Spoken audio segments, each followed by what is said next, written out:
Hi friends, నేను శనగపప్పు వడలు చేస్తున్నా అండి. దానికోసం శనగపప్పు ఉదయం నానబెట్టుకున్నాను. ఆఫ్టర్నూన్ వడలు చేసుకుంటున్నాను. వీటిని మిక్సీ పట్టేసుకుందామండి. ఇందులోనే సాల్ట్ వేసుకుంటున్నా అండి. కొంచెం జీలకర్ర,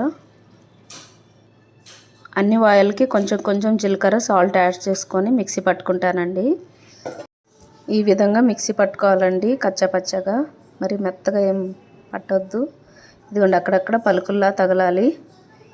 ఈ విధంగా మిక్సీ పట్టుకోండి. సాల్ట్ ఏమన్నా సరిపోకపోతే యాడ్ చేసుకోవచ్చండి. కొంచెం పచ్చిమిర్చి ఇలా తుంచుకొని పెట్టుకున్నా అండి. ఒక అల్లం ముక్క పెద్దది, ఆనియన్స్ ఇలా కట్ చేసుకున్నానండి. ఇందులో వేసేసుకుంటాను. చిన్న చిన్న పీసెస్గా చేసుకుంటాను. ఇందులో వేసేసుకుంటాను.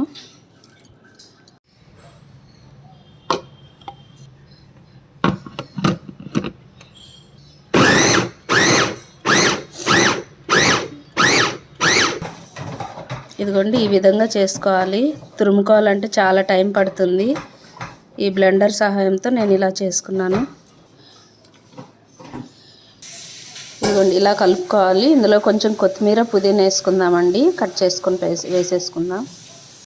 ఇలా కలిపి పెట్టుకోవాలండి. ఇందులో కొంచెం కొత్తిమీర, పుదీనా వేసుకుందాం. కట్ చేసి వేసేసుకుంటాను.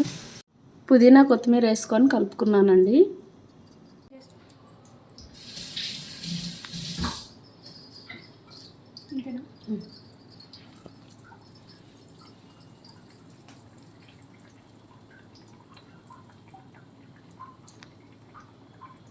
ఇలా వేసుకోవాలి.